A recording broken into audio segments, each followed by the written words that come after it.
I'm from Germany, I'm 24 years old, and I'm Buddhist since I'm 5 years old.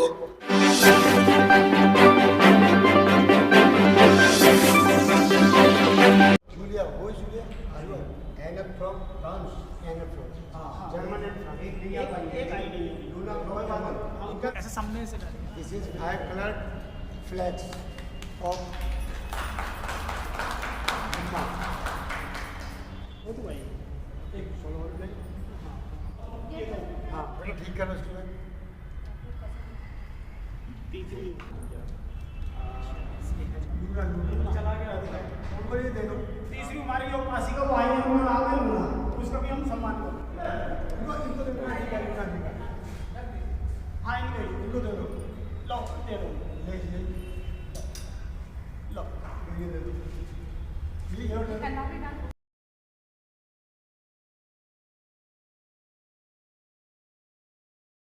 I'm from Germany, I'm 24 years old, and I'm Buddhist since I'm 5 years old. Thank you very much for your welcoming, and thank you very much. I'm really happy to see you all. It's so nice to meet other Buddhists from different countries, and we are all connecting to Karma, we are all connecting to Dharma, to Buddhist Dharma. Thank you very much. Friends, I'm 21. I'm non-Buddhist, but I discovered with Shoya in India the religions, and it's really interesting to see all religions, Hindi, Buddhist, and I'm really happy to see you. And thank you for welcoming for the gifts. Thank you very much. आज हमारे लिए ऐतिहासिक दिन है। आपने कभी किसी विदेशी उपासी का सम्मान कराया कभी? नहीं करा? नहीं करा ना? तो कितना अच्छा लग रहा है। बंती जी ने कभी उनको समझाया ऐसे कभी? कभी नहीं, हमने भी कभी नहीं। 15 दिन पहले आए थे हमारे बुधवार में वो सुबह के टाइम, तो हमसे बहुत प्रभावित हुई है। हमने अपना प्रोग्राम ठीक 2 बजे शुरू कर दिया था, ठीक 2 बजे, जबकि वो यहाँ 12 बजे आ गई थी। इसलिए हमें खासतौर से टाइम का बहुत ही कीमत समझनी चाहिए। ये मत देखो कि 2 बजे 1 घंटे बाद लेट होगा, ऐसे मत सोचो कभी भी।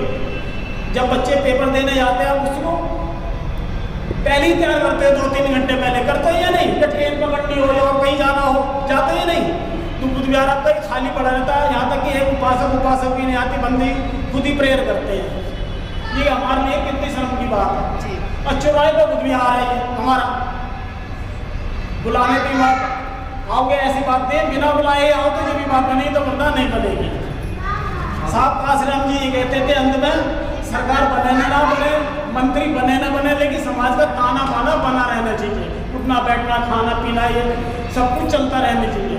यदि यही खत्म हो गया तो हमारी कुछ कदर नहीं है। वर्तमान में देख लो समाज की कितनी बुरी हालत है, देख रहे हो कि नहीं? डेली यही हालत है।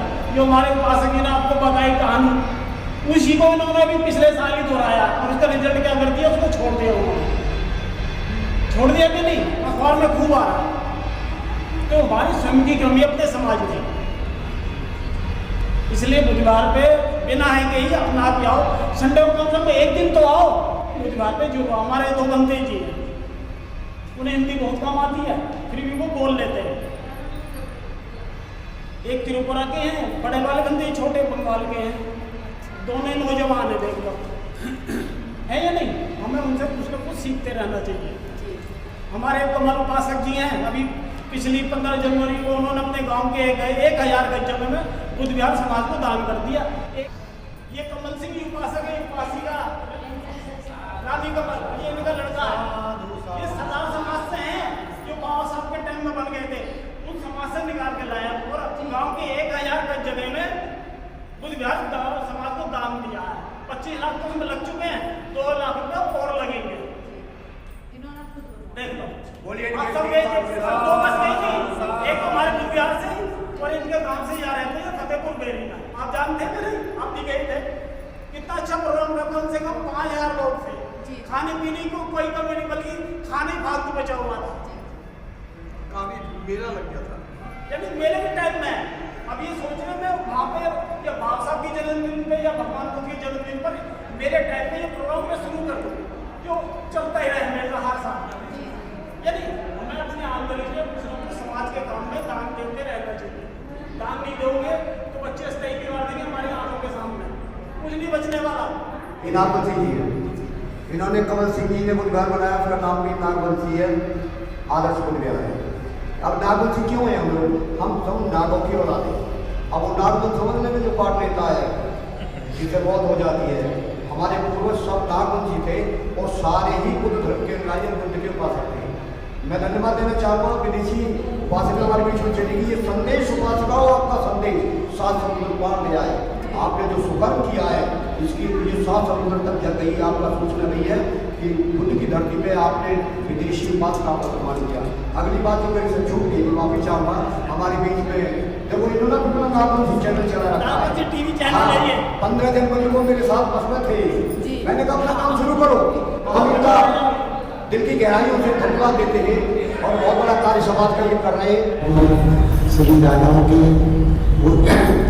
सभी देवताओं के जो बुद्धि में सुबोध है, प्रज्ञा गुणों के सागर हैं, जिन्होंने अपने प्रज्ञा रूपी प्रकाश से सारे संसार को प्रकाशित किया हुआ है, आनंदित किया हुआ है। ऐसे प्रातः बंदनीय करुणा के सागर तथा पंचांग प्रणाम करता हूँ जो बच्चा से पार है और मेरे इस पवित्र बिहार में बैठे विभूषण को पंचांग प्रणाम करता हूँ। उपासक उपासका संघ को पंचांग प्रणाम करता हूँ। साथियों, मैं एक शब्द की सिर्फ व्याख्या करूँगा, उस एक शब्द का थोड़ा सा चेंज करने से इसका अर्थ से अर्थ हो गया। हम सभी लोग बोलते हैं श्रवण संघ, एक्चुअली ये श्रवण संघ नहीं, ये है समण संघ। अब समण का मतलब क्या है? समता में रमण करने वाला। बुद्ध का धर्म क्या है? सबका सबको बराबर नहीं चलने वाला। तो जो समण शब्द है, यहाँ के ब्राह्मण लोगों ने जब पानी से, जब पटली से, जब प्रकृति से, जब खरोष्टी से, जब खराड़ी से जब इन्होंने संस्कृत करना शुरू किया तो उन्होंने समण शब्द कर दिया श्रवण। क्या कर दिया? श्रवण। और श्रवण का अर्थ क्या हो गया? श्रम करने वाले। समण का मतलब समता में चलने वाले, समता में रमण करने वाले, समता में सोचने वाले, समता में देखने वाले। और जो समतावान थे, यहाँ के शासक थे, यहाँ के राजा थे, यहाँ के स्वामी थे, यहाँ के सब कुछ करता रहता थे। तो अब समण शब्द का जैसे ही समर्थ हुआ तो राजा से आप गुलाम हो गए। श्रम करने वाले यानी मजदूरी करने वाले, यानी मेहनत करने वाले। तो शब्दों का बड़ा खेल है और उसी शब्दों की चालाकी से उन्होंने हमें जो है, क्योंकि इनमें शक्ति तो थी नहीं, ये सावधान थे नहीं, राय लोग थे नहीं, तो इन्होंने शब्द के शब्द जाल से शब्द को छल करके शब्द का अर्थ का अनर्थ कर दिया। तो मैं समझता था कि शब्द मैं बताऊँ और जो सामने आए उन लोगों से बुलवाए। इसी के बाद मैं अपनी वाणी को विराम देता हूँ। अरे ये समाज है ST/SC OBC, ये कमेरा समाज है और कमेरा समाज होने के बाद भी उनसे भीख मांग रहा है, जबकि उन्हें हमसे भीख मांगनी चाहिए। इसी तरफ इन्होंने इशारा करा है। हम बेरोजगार हैं, वो रोजगार हैं, हम उनसे भीख मांग रहे हैं। इसलिए रोजगार इसलिए स्थापित करेंगे यहाँ कुछ सीखो और दूसरे को सिखाओ। जब तक हम सीखेंगे नहीं, दूसरों को नहीं सिखा सकते। और श्रद्धेय चंद्रशेखर बौद्ध जी बहुत अच्छे लेखक हैं, कई किताबें लिखी हैं, दीपक गाँव में उन्होंने कई किताबें लिखी हैं। तो साथियों हम इनका वेलकम करते हैं और जो हमारी उपासकाएं आए हम सबका वेलकम करते हुए अपनी बात पर आते हैं। साथियों हम अपने इतिहास को यहाँ से शुरू करते हैं। जो आज का हमारा अनुभव है, थोड़ा सा मैं पूर्ण परिचय बता देता हूँ आपको। हम ऐसे ही बैठे थे दोनों, हम तो कुछ करते ही रहते हैं। ये जो हम बचपन से होलिका मनाते चले आ रहे हैं यहाँ पर, ये वास्तव में जिस संस्कृति में हम जी रहे हैं वो संस्कृति हमारी नहीं है। जिन संस्कारों को हम करते हैं वो संस्कार हमारे नहीं है। जो इतिहास हम पर थोपा जाता है वो वास्तविक हमारा इतिहास नहीं है। हम अपनी मूल संस्कृति, मूल इतिहास, मूल संस्कार उनसे बहुत दूर कर दिए गए। इसलिए हम यहाँ बिल्कुल मिटने के कगार पर हो गए। और आजकल का जो माहौल है उसमें बताने की जरूरत नहीं है, हर व्यक्ति जान रहा है कि कैसा माहौल देश में चल रहा है। तो मैं बताऊँगा आपके लिए कि देखिए हमें क्या मानना चाहिए, क्या नहीं मानना चाहिए। यही बात हमारे दिमाग में थी। तो हमने कहा भाई आपकी बार पहली बार इस बुद्ध विहार स्मारक स्थल पर धम्म महोत्सव हम रखें और अपनी उपासिका को समझाएं। एक तरह से ये कैडर कैंप भी है। जो लोग जानते हैं हमारे बीच में दो विद्वान साथी बहुत ही मतलब अपने में एक अपना स्थान रखते हैं, और जो हमारी उपासिकाएँ जो जानती हैं उनके लिए मैं धन्यवाद देता हूँ, और जो नहीं जानती है वो भी गौर से सुने। एक तरह से कैडर कैंप में हम थोड़े जरूर हैं, हम थोड़े हैं लेकिन मिलकर के बहुत जबरदस्त हथौड़े हैं हम, क्योंकि कैडर कैंप को थोड़े ही लोग सुनते हैं। तो ये इस प्रकार से हमने अपनी बात को शुरू करते हैं। जब हमारे देश में सब लोग जानते हैं इस बात को, जिन्होंने न देखी हो तो वो Discovery of India written by Jawaharlal Nehru पढ़ लें कि हम देश के मूल वासिंदे हैं, मूल निवासी हैं यहाँ के। हमारा ये देश है लेकिन हम अपने देश में बेगाने बने बैठे हैं। ये हमारा विकृत इतिहास कर दिया गया। हमें बिल्कुल, हम कहने वाले लोग थे लेकिन मानने वाले लोग हो गए हैं। तो यहाँ पर बुद्ध का आविर्भाव होता है ईसा से 663 वर्ष पूर्व, 563 वर्ष पूर्व, और बुद्ध ने इस देश को वो दिया कि आज आधी दुनिया से ज़्यादा देशों में बुद्ध धर्म को मानते हैं। आपने देखा हमारे बीच में विदेशी उपासिकाएँ आई। पिछले प्रोग्राम में हमारे पास 3 आई थी। ये किसी कारण से जो मतलब चली गई है लेफ्ट, और ये जूलिया और लूना, ये फ्रांस एंड फ्रॉम जर्मन से हमारे बीच में थी। हम उनको भी धन्यवाद, चली गई उनको भी धन्यवाद देते हैं कि उन्होंने हमारे ये जो संदेश है आपका यहाँ इंडिया में नहीं, इंडिया के साथ समुद्र पार गया कि इंडिया की बुद्ध की धरती पर जा करके कितना सम्मानित लोगों को आपने किया है, और वो यहाँ से सम्मान लेकर गई, अच्छा संदेश लेके गई। लेकिन थोड़ा सा कहीं न कहीं कुंठा तो हमारे दिमाग में रहेगी। क्यों रहेगी कि जो आज का दिन है वो फाल्गुन पूर्णिमा का यानी शहादत दिवस है। हमारे तमाम जितना समाज है उसमें मशगूल है, खास करके हमारी बहन बेटियाँ तो उसमें इतनी मशगूल है। जब मैं निकल करके आया हूँ तो ऐसा एकदम बहुत मेला सा लगा हुआ है, वहाँ लकड़ियाँ इकट्ठी करके। क्या आप जानती हो, क्या समझती हो, क्या आपको अच्छा लगेगा कि ये एक जिंदा स्त्री को जलाया जाए? ये कहाँ का, ये तो बेटी बचाओ बेटी पढ़ाओ अभियान देश में चल रहा है, और कितना बुरा कांड इस देश के अंदर हुआ। कल्याणकारी जिसको कोई, यहाँ तो हमारा देश को विभिन्न जाति, विभिन्न वर्गों में, विभिन्न समुदायों बना हुआ है।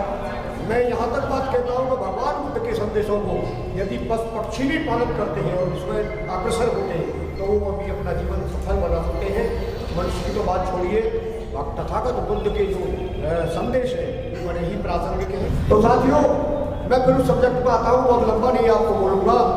जो पहले तो मैं धम्म पद के बारे में बताऊँगा। वैसे तो हमारे धर्मराज आचार्य यहाँ बैठे हैं, उन्होंने बहुत कुछ बताया है आपको, और हमारे जो बड़े ही विद्वान लेखक हैं इंजीनियर चंद्रसेन बॉल जी, उन्होंने भी आपके बीच में अपनी बात रखी, और उनका बात रखना, उनका आना ही हमारे लिए गर्ममयी है, उनकी उपस्थिति हमारे लिए गर्ममयी है कि वो चल करके आए।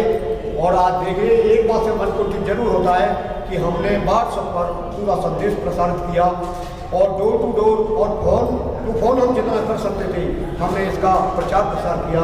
लेकिन मेरी समाज की दशा किसी से छुई नहीं, क्या हाल है, तो है कोई बात नहीं, हमें मायूस नहीं होना चाहिए। हमारे बीच में धन्यवाद किया गए, हम उनका आगे स्वागत करते हैं। सर पहले भी कुछ जमाए और उसके बाद तो साथियों, फिर मैं अपनी उसी बात पर आता हूँ कि धम्म पद महोत्सव हो सकता है आपके लिए शब्द नया हो, लेकिन हमारे धम्मपदाचार्य जी ने समझाने की बहुत कोशिश की, लेकिन माहौल इतना अच्छा नहीं बन पाया जितना हम बनाना चाहते थे।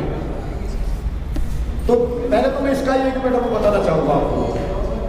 423 गाथाओं का धम्म पद का मतलब है, धम्म माने यानी जीवन जीने की कला, सिद्धांत, और पद माने कविता में एकदम पोइम में आता है। तो धम्म गाथा यानी जो गा करके या कंठस्थ कर ली जाए, गा करके सुनाई जाए।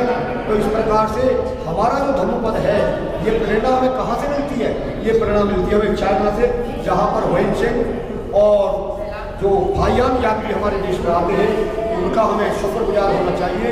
उन्होंने हमारे देश के इतिहास को इस तरह से जिंदा रखा, बुद्ध के इतिहास को जिंदा रखा। वहाँ भी उन्होंने धम्मपद का निर्माण किया, लेकिन उनके धम्मपद में हमसे ज़्यादा गाथाएं हैं। और धम्मपद का मतलब है तथागत बुद्ध ने जितने उपदेश दिए हैं उनका सार निकालना, और सार निकाल करके, जैसे विद्यार्थी प्रत्येक कुंजी होती है ना, उसका एकदम सार निकालना, और ये तमाम कल्याणकारी गाथाओं को इकट्ठा करके और एक धम्मपद का रूप दे दिया गया। और ये जो धम्मपद का सबसे पहले निर्माण हुआ वो चाइना में हुआ। मैं चाइना का भी शुक्रगुजार होना चाहिए धम्म के क्षेत्र में, जो उन्होंने धम्मपद का निर्माण किया। और जिस दिन वो सार्वजनिक किया था वो फाल्गुन पूर्णिमा थी, उसी दिन से चाइना का एक फेस्टिवल बन गया और हमारे देश का भी एक फेस्टिवल बन गया कि धम्मपद महोत्सव। लेकिन बड़ा दुख से साथ लेना पड़ता है, यहाँ के धम्म के विद्वेषियों ने हमें उस लाइन तक आने ही नहीं दिया गया, हम समझ नहीं पाए, जान भी नहीं पाए अपने खिलाफ को। इसलिए हमने पहली बार मैंने और डॉक्टर सिंह जी ने तमाम आपके सहयोग से और ये छोटा सा प्रोग्राम हमने यहाँ किया और आप आए। अगली जो मैंने बात बताई थी आपको, मैं बताऊंगा कि उसके जमाने में 4 समिति होती है। भगवान बुद्ध के जाने के बाद में 4 समिति इस देश के अंदर हुई।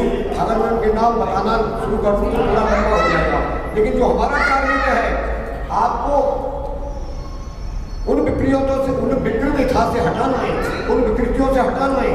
और मेरा ये पहला प्रोग्राम नहीं है, मैं हर होली पर तकरीबन कहीं न कहीं 8 दिन पहले से मैं ये प्रोग्राम देता रहता हूँ महिलाओं के बीच में, बहन बेटियों के बीच में, उन्हें समझाते हैं हम जितना जानते हैं। और मैं हर व्यक्ति से यही उम्मीद करूँगा कि जितना आप यहाँ सुन के जाएंगे अपने अंदर न रख लेंगे, उसको लोगों को बताएंगे। जैसे व्हाट्सएप पर आता है ना कि आप 10 लोगों को इसे शेयर कर दें, फॉरवर्ड कर दें, ऐसे आप फॉरवर्ड करना है। मैं थोड़ा सा साथ आपके बीच में रखूँगा, उसके बाद मैं स्थान दूँगा और भी कई साथी मेरे बीच में आए अपनी बात रखें। साथियों, ये जो होलिका है, होलिका का जो ख्याल हम बना रहे हैं, हमारा भारत के अंदर 29 गणराज्य थे, 29 राज्य थे, प्रदेश थे, लेकिन जो वर्तमान सरकार उसमें 28 छोड़े सबको पता है।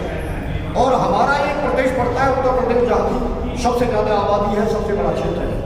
वहाँ पर जब हम इस रास्ते से जाते हैं, गढ़ के रास्ते से, तो आपको रामपुर, मुरादाबाद, बरेली, शाहजहाँपुर, संडीला, हरदोई, सीतापुर और लखनऊ और उनके बीच में एक जगह पड़ती है हरदोई।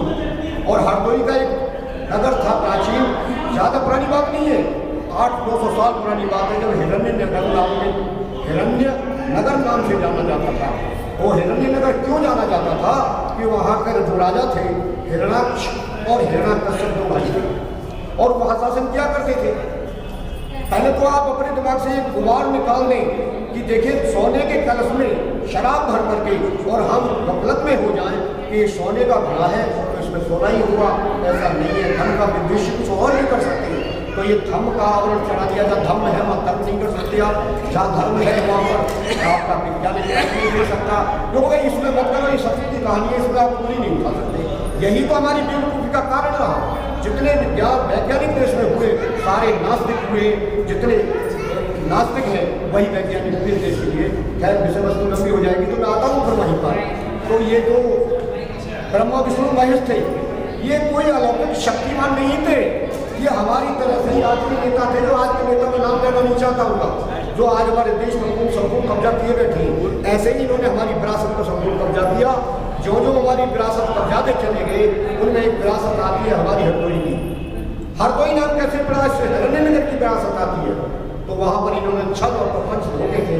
विष्णु क्या था, एक नेता था उस समय। ब्रह्मा क्या था, विष्णु वो क्या था, इंद्र क्या था, ये सब लोग कोई राजनीतिक कूट राजनीतिक के लोग थे, कोई देवी देवता कोई अलौकिक शक्ति वाले लोग नहीं थे। ये हमें अपने दिमाग को साफ करना होगा। जैसे हम कपड़े धो लेते हैं, शरीर को धोते हैं, ऐसे हमें विचारों का निमंथन करना होगा अपने विचार कि जब हिरण्यनगर के दोनों भाई थे, हिरणाक्ष और हिरण्याकश्यप, आज कश्यप फैमिली की हमारी पैदात बची पड़ी है, बेचारों को पता ही नहीं है हम किस वंश के हैं। वो उसी हिरण्याकश्यप वंश के हैं सारे। आज उन्हें कुशवाहा भी बोलते हैं और उन्हें तहार भी बोला जाता है उनको। तो इस प्रकार से हमारे इतिहास में लोगों ने क्या काम किया, जब इस विरासत तक हमला करना चाहा तो वीर बहादुर हमारा जो पूर्वज हिरण्याक्ष था उसने बहुत बहादुरी से मतलब सामना किया। अंततः वो मारा गया। क्यों?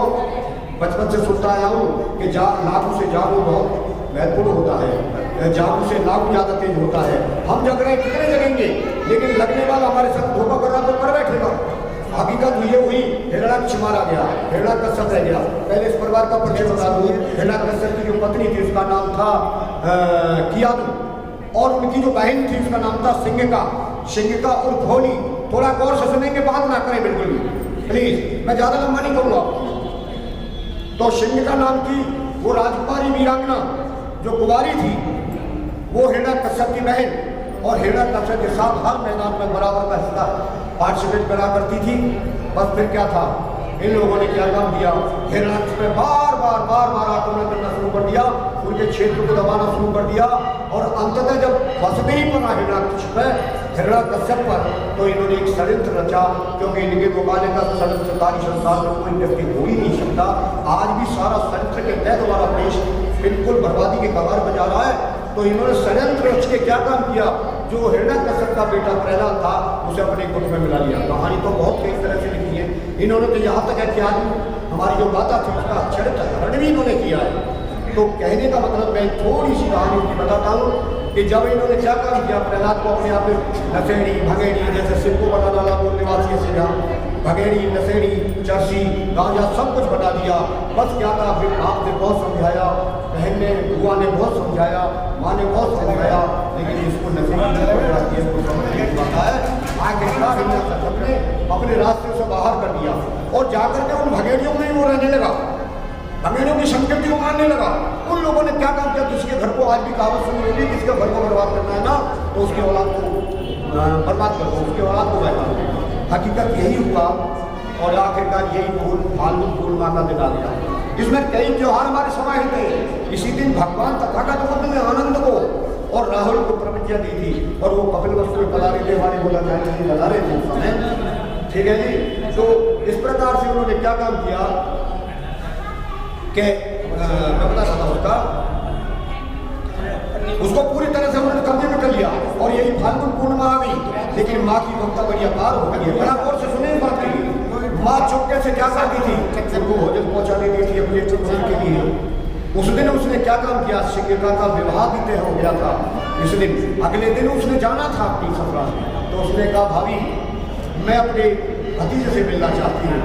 तो वो खाना के बहाने लेकर के हिरण्यकश्यप से छुप करके और जाकर के वो जंगल में जब गई तो वहाँ तो उल्टा पड़ा था, प्रहलाद तो उल्टा पड़ा था, उसमें तनका ही होश नहीं है।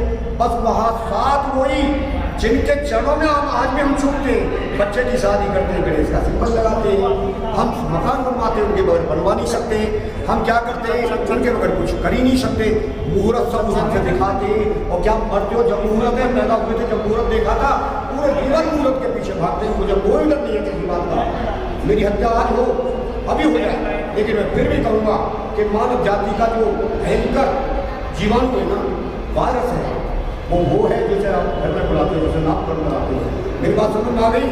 दो बातें बात जाओ, ब्राह्मण को बुलाना छोड़ दो, मंदिर में जाना छोड़ दो, आपका कल्याण हो जाएगा। आप अपने पूर्वजों के बारे में जानो, जो कौन अपना इतिहास नहीं जानती वो मिट जाती है यहाँ पर। यही हमारे साथ करना है। तो साथियों फिर क्या हुआ कि जब देखा उसने शिंगिका ने कि ये तो मदमस्त पड़ा है घर मेरा भतीजा, अब किसको खाना देती, बेचारी लौटने लगी। उन 7 दुष्टों ने, 7 लड़कों ने उस लड़की को पकड़ लिया। बताने की जरूरत नहीं, जब मेरे रावण होता उस मेरी बहन के साथ उन्होंने रेप किया उसके साथ में, और जो बिल्कुल मूर्छित हो गई तो उन्होंने कहा राजा की बहन है, हमारी शामत आ जाएगी, ऐसा करो इसको बिल्कुल आपकी शाम मिटाओ इसका। बस फिर क्या था, वो इधर भागा, इधर भागा, इधर भागा। बचपन से देखता आया हूँ कि जब हमारे यहाँ होली होती थी, कोई गाड़ी का पहिया उठा ले गया बैलगाड़ी का, और कोई किसी का छप्पड़ उठा ले गया, किसी का पेड़ काट लाया। इस प्रकार से 7 लड़के भागे और 7 तरह की लकड़ी लेकर के आ गई, और वो लकड़ी से उस कुमारी शिंगिका को और होलिका को, हमारी पूर्वजा को, हमारी बहन बेटी को, हमारी दादी परदादी का साथ में ठगा जाकर के कितनी पीढ़ियाँ हमारी बीत गई होंगी आज तक। आखिरकार उसको इन्होंने बहुत दुर्दांत मौत दी उस लड़की के लिए। और उसके बाद में सवेरे इन्होंने क्या काम किया, सवेरे रात ठंडी हो गई और वो उड़ा दिया आसमान के अंदर, और अमीर गुलाल उड़ाना शुरू कर दिया। मेरी कहानी बिल्कुल अंत में है, अमीर गुलाल उड़ाना शुरू कर दिया। अब राजा को जब चिंता हुई तो घबरा गई, जो क्यादू महारानी थी वो घबरा गई, और उन्होंने कहा मेरी तुम अब तक वापस नहीं आई है। उपचर भेजेंगे, पता लगा इधर गई थी तो पता तो लग ही जाता है। और जब पता लग गया तो वहाँ तो शिंगिका का अवशेष ही खत्म कर दिया, उसने कुछ नहीं बिछा था। तो राजा ने अपने सिपाहियों द्वारा उन 7 लड़कों को पकड़ लिया गया। उनको पकड़ लिया गया जब, तो उन्होंने कहा, क्योंकि हमारा जो राजा था हिरण्यकश्यप, वो बुद्ध के धर्म को मानता था, बुद्ध की शिक्षा को मानता था, क्योंकि सारा देश बौद्धमय था हमारा। बुद्ध को मिटाने वाले लोगों ने यहाँ मिटा दिया, और हमने भी मिटाने का काम अब नहीं किया, और बराबर हम कर भी रहे। दुख के साथ मुझे कहना पड़ता है कि हमने ये प्रोग्राम कई महीने पहले से रचा था, मैंने लागू थी, लेकिन बार बार फोन आ रहा है, मेरा दिमाग खराब कर रखा है कि वहाँ उन्होंने कभी मेरा प्रोग्राम रखा था।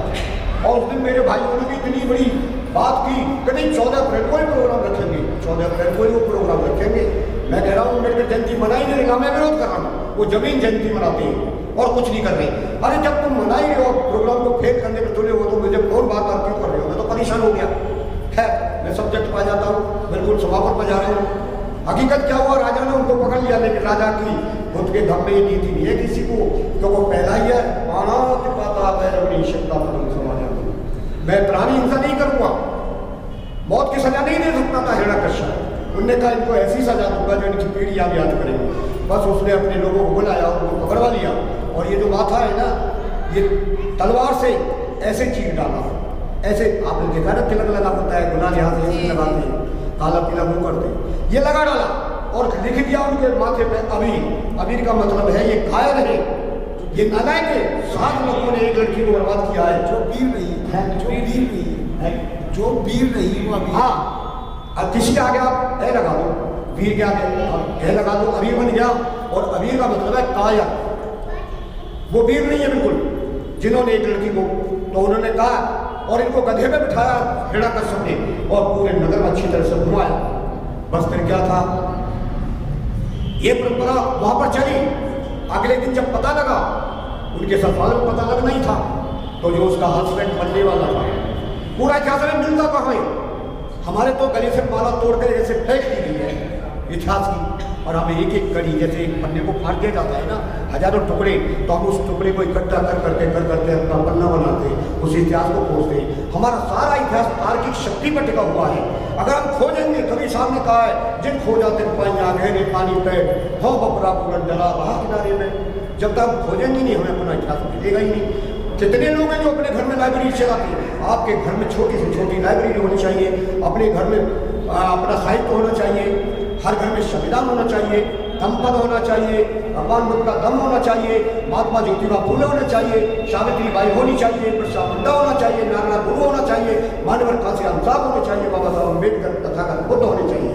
लेकिन नहीं, हमारे घरों में बिल्कुल नहीं मिलती। साथियों, ये हमारी नाकामी नाकारा है। काशीराम जी कहते थे कि जो लायक लोग हैं वो दुश्मनों से लड़ते हैं, और जो नालायक लोग हैं ना वो अपनों से लड़ते हैं। ये हालत है हमारे समाज की। तो हुआ क्या, जब उनको अबीर लिखवा दिया, और जब उसके हस्बैंड को पता लगा कि भाई, तो वो उस नगर में आया, और हर गांव की, क्योंकि गांव का जो दमाद होता है ना, हर लड़की को अपनी साली समझता है आदमी, हर उस बूढ़ी औरत को अपनी सास सले समझता है वो। तो वो बात पागल हो गया, विक्षिप्त हो गया, और उसने भी वही तांडव शुरू कर दिया, तो मेरी साली है, तो मेरी ये है, वो है। आपने देखा होगा दिल्ली जैसे कैपिटल ऑफ इंडिया में तो एक मूर्ख सम्मेलन भी होता है, जो कल के दिन होगा मूर्ख सम्मेलन पुरानी दिल्ली के अंदर। जान के देखना ना, वो बड़े से बड़ा आदमी साल भर तक इंतजार करता है कि कहीं मूर्ख सम्मेलन में मेरा नाम आ जाए। तो महामूर्ख सम्मेलन होता है, मूर्ख सम्मेलन ही महामूर्ख सम्मेलन। उस महामूर्ख को गधे में बिठाया जाता है, जूते चप्पल की माला फैलाई जाती है। आप देख लेंगे। तो साथियों, ये विकृति हमारे इतिहास की, और ये हमारा मूल इतिहास है। शिलिका कुमारी होलिका बार बार कह रही है, ऐ मेरे बहुजन कब तक जलाओगे, ऐ मेरे बहुजन मुझे कब तक जलाओगे, तनिक भी नहीं शर्माओगे, क्या मेरा इतिहास जानोगे तुम? कौन सा ऐसा आदमी है जिसकी बहन बेटी के साथ आज भी अगर इस तरह का कुकृत्य हो जाए, वो दूसरे दिन अबीर गुलाल उड़ाए और जश्न मनाए? अरे वो तो हमारी हत्या पर जश्न मनाते हैं। त्योहार का मतलब हमारी होना चाहिए, बताते रहते हैं त्योहार का मतलब तुम्हारी हार। तमाम जो त्योहार है, काशीराम जी ने कहा, बाबा साहब ने कहा, बाबा साहब ने कहा त्योहार का क्या मतलब है? पहली बात तो गुलामों का कोई त्योहार ही नहीं होता है, उसका काका जो होता है वही लोग बनाते, और त्योहार का साथ भी करते हैं। क्यों माने तुम्हारी, और हार माने पराजय। तुम्हारे पूर्वजों की रक्त रंजित लाश पर हर त्योहार मनाया जाता है। मैं तो नहीं मरा, आज 35-40 साल गुजर रहे, ना मैं दशहरा मनाता, ना मैं दिवाली मनाता, ना मैं होली मनाता। आ जाना, जिसने भी मेरे घर का कलिकुबारी करनी हो मेरे घर आ जाना। जो कोई भी परिंदा मेरे घर के अंदर घुस जाए, हमारे यहाँ अबीर गुलाम मिल जाए आपके लिए। साथियों, में ऐसे की गुलाम से करना चाहता हूँ। और खास करके इन संस्कारों की जमीन जो हमारे बाद बीच में मातृ शक्ति, बहन शक्ति बैठी हुई है, उपासना शक्ति बैठी हुई है, मैं इनसे खास कर ये प्रोग्राम आपके लिए मैंने आयोजित किया था हम दोनों ने, कि आपको हम कुछ बता सकें। क्यों कि ब्रेन वॉश होता रहता है जब हमारा चर्च चलता है तो आप, मैं एक बात लास्ट में जरूर कहना चाहूँगा, मैं ये नहीं कहूँगा कि 4 हाथ वाली हाथ उठा देंगे, हमारे में 4 हाथ वाली पैदा हो जाएगी, हमारे में तो 2 हाथ वाली पैदा होती है। तो इसलिए मैं आपसे एक बहुत भारी उम्मीद करना चाहता हूँ कि कितनी महिलाएं पास का जेंट्स हैं वो जरा हाथ उठा दें और यहाँ भगवान बुद्ध और भिक्षु संघ को साक्षी मान कर दें, भगवान बुद्ध के चरणों में कसम खाएं कि मर जाने के पर होली नहीं बनाएंगे। क्या बताइए, हाथ उठाइए। बहुत शानदार, मेरे ख्याल में कोई नहीं बचा है। वैसे तो हमारे देश में संपूर्ण चलता रहता है, नेता लोग संपूर्ण करते हैं, आपसे तो मैं पूरी नहीं सकता। आपका प्रयास सफल हो गया। चलिए, हमारे जो है गुरु जी कह रहे हैं कि आपका प्रयास सफल हो गया। चलो, हमें यही चाहिए, ये हमारी ही काम का फल है, इतना ही हमें चाहिए, इससे आगे हमें नहीं चाहिए। मान क्या होता है, सम्मान क्या होता है, हम इसकी परिभाषा जानते हैं। इसलिए साथियों, हम टाइम पर प्रोग्राम आयोजित करते रहते हैं, खासकर महिलाओं के लिए हम प्रोग्राम हर बार आयोजित करते हैं। अगर हमें टाइम दो, हम अपनी सफलता को जब मानते हैं कि आप एक बार हमें फोन करके अपने घर पर बुलाएं, हम आपको किताब भी देंगे और इनाम भी लेके आएंगे, झंडे भी लगा के आएंगे और अपने पूर्वजों का इतिहास भी आपको बताएंगे। तो साथियों, टाइम की समय सीमा होती है, कई लोग हमारे बीच में आए हैं, तो मैंने ये बात आपके लिए रखी है और मुझे पूरी उम्मीद है और मैं पूर्ण आश्वस्त होकर के जा रहा हूँ आपसे कि मेरी बहनों ने एकदम हाथ उठाया है, इन उपासकाओं ने हाथ उठाया है कि चाहे दुनिया मना ले होली का त्योहार, लेकिन आप नहीं मने। दोबारा साथ हमारा प्रोग्राम यही सफल होता है। अच्छा, मैंने ललित आवाम जी का तस्वीर बदल देखा है, आप उससे जैसा रंग भरेंगे ना अपने दिमाग में, कागज पर रंग भरा जाता है, वैसा ही चित्र बन जाता है। रंग पूछी का तस्वीर बदल देता है और इंसान वही है जो अपनी तस्वीर बदल देता है। हम कौन थे, क्या हो गए, हमें विचार करना है तीनों कुलों में, वर्तमान, भूतकाल, भविष्यकाल। हम कौन थे, क्या हो गए और क्या होंगे अभी। आओ विचारे बैठ करके ये समस्याएं सभी।